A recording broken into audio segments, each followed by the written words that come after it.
Once in this place, people built fortunes in a single night, and the next morning others died from cholera in the same streets, same city, same neighborhood, same fate.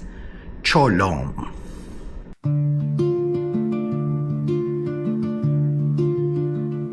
Smoke in the market, dawn still gray. Old men shuffling cards in the alleyway. Red signs fading, paint peeled thin. Stories in the shutters, dust on the tin. Cho Lon, hear the bones of the street. Every crack remembers who fell at our feet. Bạn có bao giờ tự hỏi trong Shadows in uniforms, hunger and heat. Cho Lon still beating, still beats.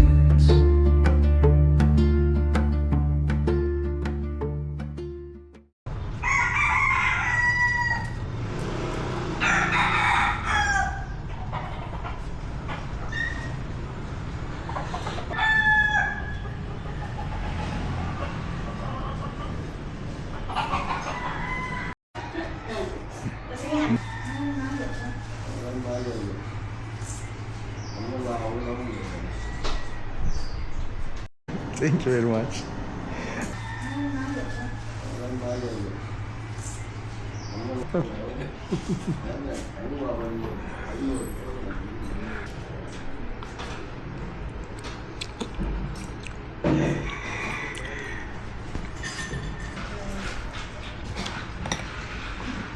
Excuse me, can I put this? Ah, yes.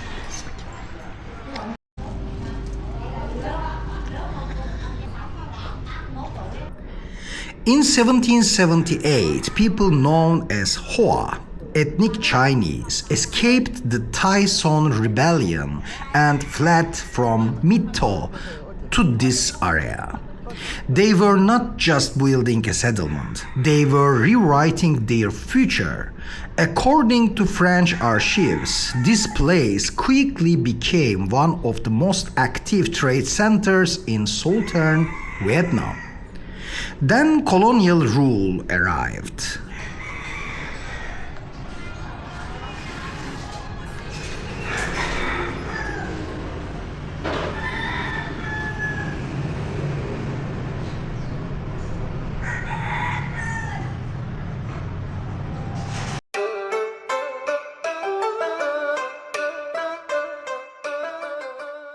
In 1865, the French separated Cho Lon administratively from Saigon.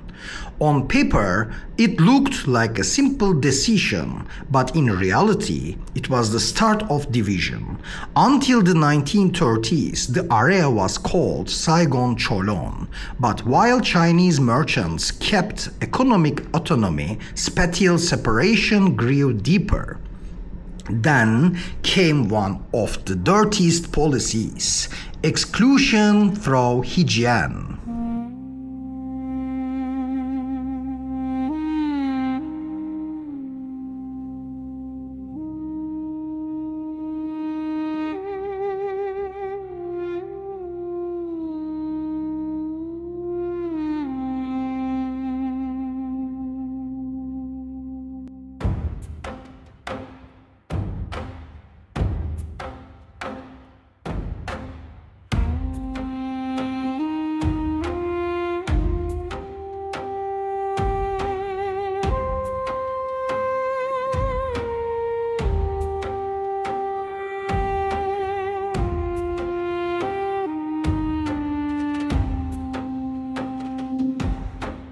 Đêm trên chợ lớn mái ngói cũ nằm yên.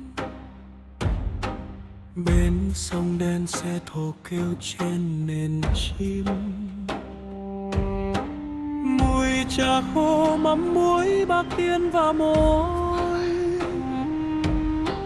Người đi qua vai cuối thấp mắt nhìn xuống thôi. Cho Lon cho vẫn còn nắng, Cho Lon nơi vẫn còn ngỡ, trắng muôn đen trong sương mặn trong tay trái sân. Người nghèo đứng dậy gọi tên mình lần lần. Cho Lon cho vẫn còn nắng,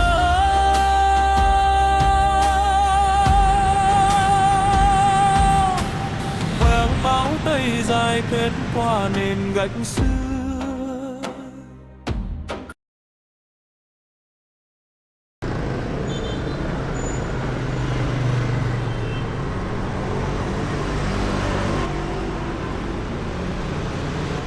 In the late 19th century, French authorities labeled Cho Lon as a disease zone, but they did not fix it. They isolated it. While European districts in Saigon received wide boulevards, sewage systems, and modern infrastructure, Cho Lon was deliberately left with narrow streets, dirty water, and decay. This was not just neglect, it was what scholar Gwendolyn Wright describes as clear urban racism.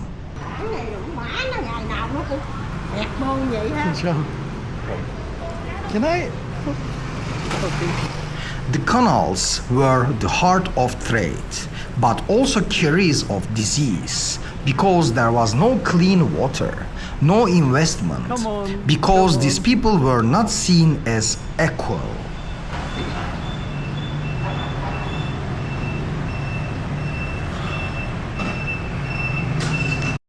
Then capitalism appeared in its most raw and brutal form. The French legalized opium to finance their colonial budget. A massive opium factory was built in Cho Lon, turning it into the largest processing center in Southeast Asia.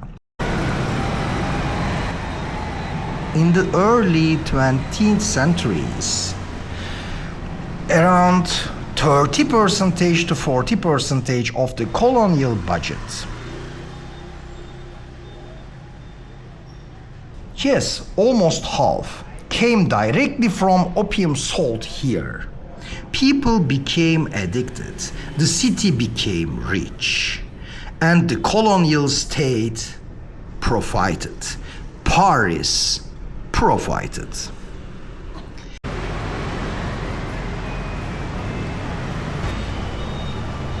Here, capitalism was not just an economy, it was a machine that turned human bodies into revenue. Cho Lon, hear the bones of the street. Every crack remembers who fell at our feet. From shadows and uniforms, hunger and heat. Cho Lon still beating, still beating. In the 1940s, another force took control by Nguyen and his group, the Binh Xuyen, originally river pirates. They worked with the French and took over the underground economy of Cho Lon. Gambling, prostitution, smuggling, everything became part of one system. In 1937, the Grand Monde d'Ajoi opened. It was not just a casino, it was a place where the soul of a city was sold. Then came one of the most shocking deals in history. In the early 1950s, Emperor Bao Dai officially sold the police power of Cho Lon to the Binh Xuyen. Yes, a mafia group became the official police of a city. They wore uniforms, but instead of law, they collected money. Drug, gambling, and prostitution income was now collected in the name of the state. At this point, capitalism dropped its mask completely. Crime and the state became one. In 1955, Neo Dinh Diem launched a military operation to destroy this structure. But the system did not change, only the actors changed. Dictator Diem's brother, Ngo Dinh Nhu, controlled the opium networks in Cho Lon to fund secret regime operations. The country turned into a family business. The state became the private fund of a few people. By the 1960s, the result was clear. Cholera and plague cases in Cho Lon were much higher than in the rest of Saigon, because capitalism invests only where there is profit. Whispers in Tokyo, whispers in Viet. Names on a ledger, quiet day.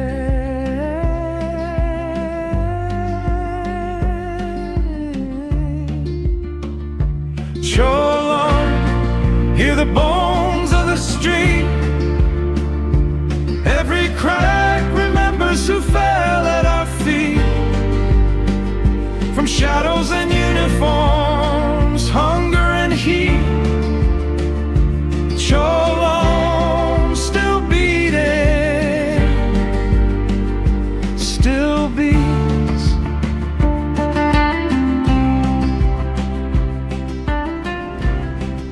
Before 1975, Cho Lon was the economic heart of South Vietnam, but this heart was controlled by 5 major Chinese clan groups: Cantonese, Teochew, Hakka, Fuyan, and Hainan.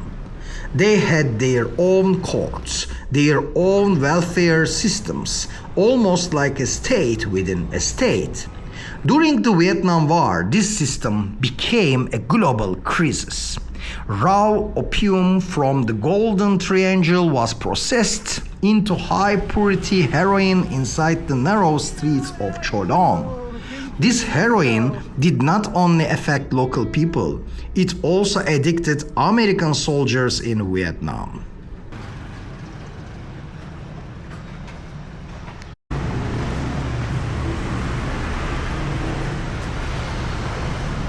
One neighborhood became a hidden front of a global war. ARVN was part of this system. ARVN, the official army of South Vietnam, was supposed to protect the country, but in reality, many high-ranking officers became part of the black economy in Cho Lon. Generals used military logistics to transport drugs, took shares from casinos, and sold positions through bribes. The army became not a defense force, but a financial machine inside the system. And here we must face a hard truth. When capitalist countries cannot find markets, they can turn their own states into mafia-like systems. This has happened in many places. Bureaucrats and military figures inside deep state structures cooperate with mafia groups and drug traffickers, making the country lawless. These criminals are sometimes presented to the public as heroes. Religion and national values are used to hide this dirty system. And even more disturbing, parts of the population become deeply loyal to these states. This loyalty hides the true face of power. During the time Nguyen Chao Ki, reports showed that military aircraft were used to transport opium from Laos to Cho Lon. Even the sky was not clean. Then everything changed in one night. April 30, 1975, the Socialist Revolution arrived. The new government did not see Cho Lon as just a district, but a symbol of capitalist corruption. In 1978, the X2 campaign began. This was not just an economic reform, it was a system dismantling operation. Private businesses were nationalized. Goods in warehouses were confiscated under accusations of black market activity. Traders were forced into cooperatives or sent to new economic zones outside the city to produce under state control. More importantly, this campaign aimed to destroy the long-standing clan-based economic power of Cho Lon. This was not only about economy, it was about who controls power. Casinos were shut down. Dai Te Jioi was turned into a cultural center. Roulette tables were replaced with booths. Gambling halls became spaces for dance and political education. Drug users and sex workers were sent to re-education camps. Canals were cleaned. Infrastructure was built. Rất kỳ bài là con. Oh, thank Quanh you. đầu Lào, quanh cờ. Oh, okay. Thank you. Thank you. Bài vợ. And most importantly, the dark triangle between mafia, politics, and police was broken.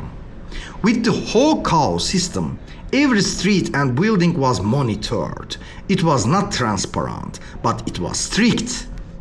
Between 1978 and 1979, during tension between China and Vietnam, many Hoa people were forced to leave. The old elite disappeared. Many were relocated to new economic zones. Chinese signs were removed, schools were closed, identities were reshaped. Cho Lon was no longer just a place. It became a rebuilt ideology. In 1986, with the Doi Moi reforms, Vietnam moved toward a market economy. Cho Lon became active again. Trade returned, life returned. But this time, something was different. The uncontrolled and dirty deep state networks of the past did not return.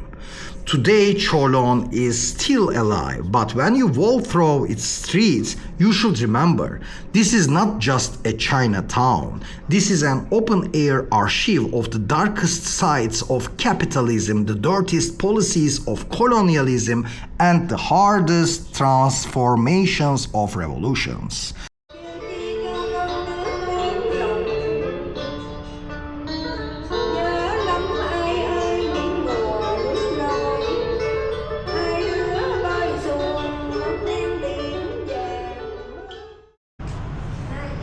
Xin chào.